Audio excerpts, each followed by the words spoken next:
Salut tout le monde, c'est Aude de Haute Couture et c'est toujours Noël sur la chaîne Haute Couture. En ce moment, on va pouvoir passer à un autre projet de décoration. Celui-là m'a été inspiré de ma guirlande de citrouille qui se retrouve habituellement au mois d'octobre sur mon manteau de cheminée. Je l'adore, elle est lumineuse, elle est magnifique, mais ça m'en prend une pour Noël. On est couturière, on est capable de faire ça. On va pouvoir partir ça maintenant.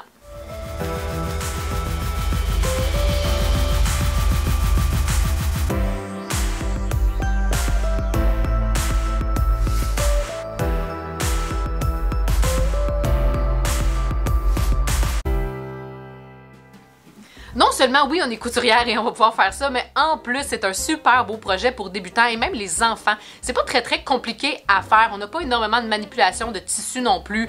On n'a pas besoin de beaucoup de matériel. On peut faire ça avec des retailles. C'est les retailles de mon projet de la semaine passée. La jupe qui va en dessous du sapin que j'utilise aujourd'hui. J'ai même pris le ruban pompon. On a gardé, ça va faire un super de beau rappel avec justement qu'est-ce qui se trouve sous mon arbre de Noël.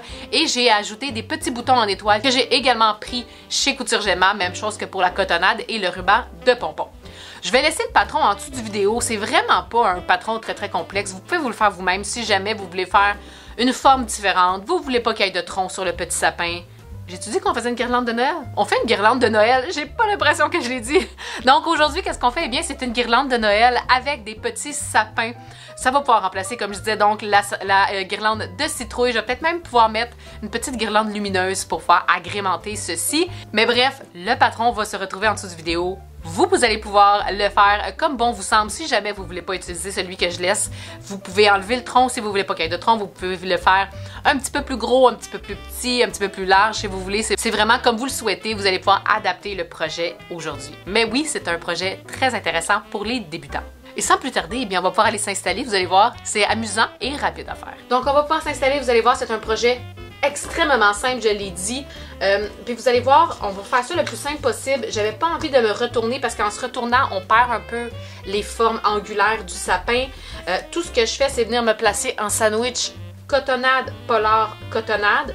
Si vous n'avez pas de polar, ça peut être de la bourre de coton, ça peut être des épaisseurs de tissu plus épais comme de la ratine. On peut récupérer aussi des choses qu'on a à la maison si jamais. Ça prend pas beaucoup de tissu, mais avec le polar, ça ajoute une certaine rigidité, une belle tombée, mais aussi quelque chose d'un petit peu plus moelleux. Pour ce qui est du tour, vous pouvez utiliser des ciseaux dentelés comme j'ai utilisé, mais je vous avouerai que vous pourriez également couper directement en ligne droite avec un ciseau normal parce que c'est pas quelque chose qu'on va porter, mais oui, le bord pourrait s'efflocher, ce qui pourrait quand même être beau également parce qu'avec la couture, ça ira pas s'efflocher au-delà de notre couture vu qu'on coud à point relativement étroit. Donc, l'efflochage viendrait s'arrêter à notre couture. Ça pourrait faire aussi vraiment joli. Fait que si vous n'avez pas de ciseaux dentelés, aucun souci, on peut le couper avec un ciseau régulier. Moi, habituellement, mon polar, je le coupe pas avec mon très bon ciseau à couture. Je prends mon ciseau de base. C'est ce que je vais utiliser éventuellement. Moi, je vais utiliser un fil contrastant aussi parce que je trouve que ça fait joli. Fait que je vais utiliser du fil blanc ici. N'importe quel fil va pouvoir faire l'affaire. J'utilise une aiguille universelle 92, encore une fois, quelque chose de tout simple. Et je vais pouvoir venir tracer tout le tour de mon sapin sur chacune de mes pièces. Là, j'hésite à en faire 5 ou 7. Chiffre impair, ça va toujours être plus joli, mais je ne sais pas encore si j'en veux 6 ou 7. 1, 2, 3, 4, 5. J'en ai 5 ici, mais j'ai du matériel pour faire 7 si jamais je change d'idée. J'ai les mêmes pompons que la semaine passée. C'est là-dessus que je vais venir apposer chacun de mes sapins. Sachez que vous pouvez utiliser n'importe quel ruban ou corde pour le faire. Et si vous avez la chance, comme moi, de trouver des petits boutons en étoile, ça peut être également super mignon de venir mettre sur le top de chacun de nos sapins, dans le haut de chacun de nos sapins. Donc, je vais venir épingler tout simplement. Et avec ma craie, c'est une craie qui part à la chaleur. Je vais venir faire tout le tour de mon sapin. Et c'est exactement là que je vais venir coudre. J'essaie de ne pas trop être proche du bord. Ici, je le suis quand même, mais je ne veux pas être trop haut parce que dans le haut, mon tissu est un petit peu abîmé. Mais je ne pourrais pas aller plus bas que ça ici. Parce que je vais avoir besoin d'une distance, à une certaine distance là, pour pouvoir venir couper. C'est le maximum que j'aurais pu faire. Fait que je vais venir m'épingler comme ça ici. Et ce sapin-là va être prêt à coudre. Je vais faire ça sur chacune de mes petites sandwichs de tissu.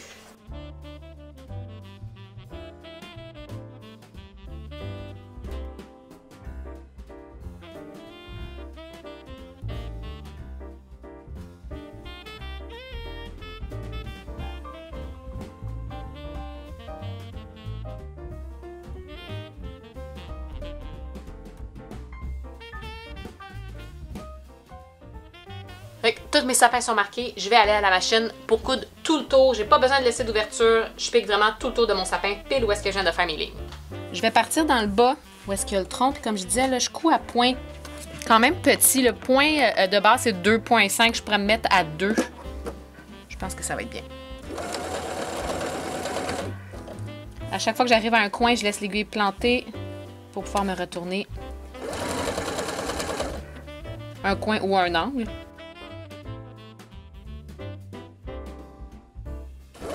Je vais venir faire tout le tour de mon sapin comme ça ici.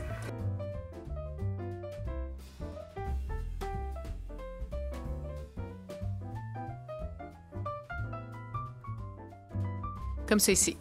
Fait que j'ai fait tout le tour de mon sapin. Je suis revenue au point de départ. Je vais venir faire la même chose pour mes 4 autres sapins.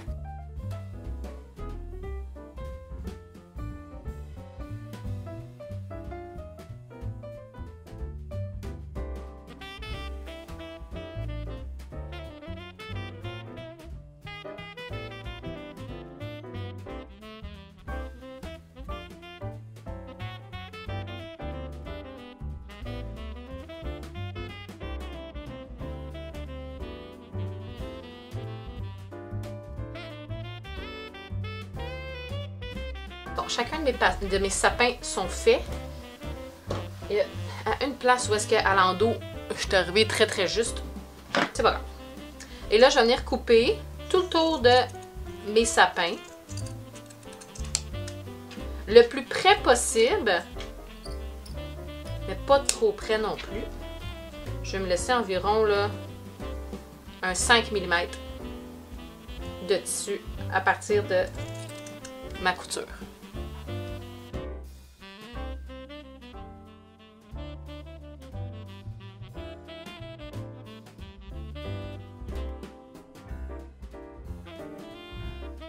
J'ai mon premier sapin de couper. Je vais venir faire la même chose avec mes 4 autres.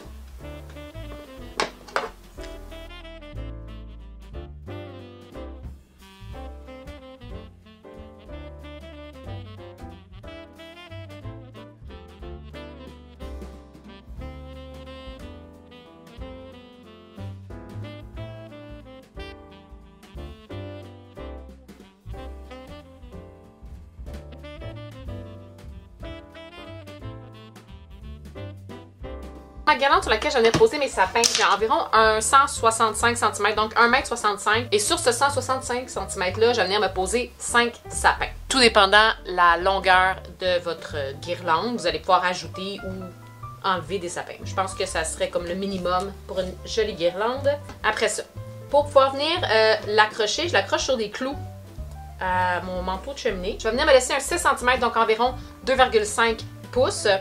Et un autre 2,5 pouces plus loin, je vais venir me créer une petite loupe. Je vais venir me mettre une épingle à 2,5 pouces, 6 cm.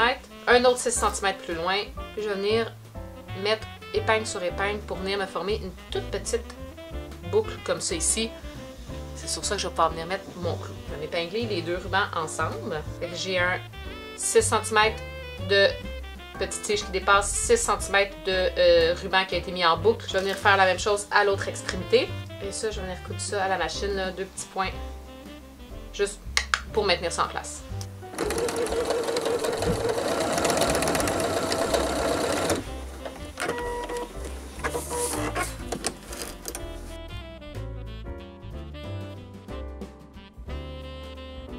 Une fois que mes 2 petites ganses sont faites, je vais venir me mettre boucle sur boucle, ce que je viens de faire, pour trouver le centre de ma guirlande.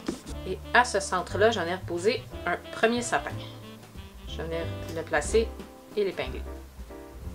Je vais venir me placer à 30 cm et à partir de ce nouveau sapin-là, encore 30 cm plus loin, je vais mettre l'autre sapin et l'épingler. Je vais faire la même chose de l'autre côté. Je m'assure que mon ruban n'est pas tout entortillé. Comme ça ici. Là, libre à vous. Soit qu'on installe les sapins en posant les boutons. Mais moi, personnellement, je vais venir poser, juste venir faire un petit point de tac dans le haut de chacun de mes sapins. Et ensuite, je vais venir poser mes boutons.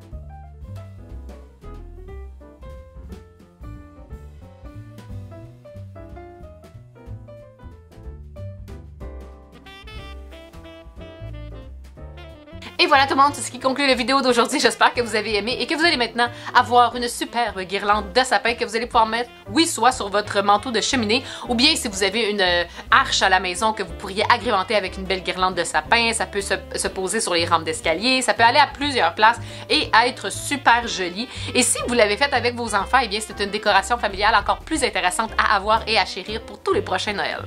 Comme d'habitude, s'il y a quoi que ce soit, n'hésitez pas à laisser questions, suggestions ou commentaires en dessous de vidéo, à cliquer j'aime si c'est du contenu que vous avez aimé et à vous abonner si ce n'est pas déjà fait pour avoir les notifications de tous les futures vidéos, que ce soit les coutures accompagnées, les tutoriels ou bien les lives que je fais à tous les vendredis. Et si vous avez envie de pousser vos connaissances de couture un petit peu plus loin, n'oubliez pas, je donne des cours de couture en ligne. Tout se retrouve sur mon site internet atelierhautecouture.com. Sur ce, je vous dis bonne couture et on se revoit très bientôt.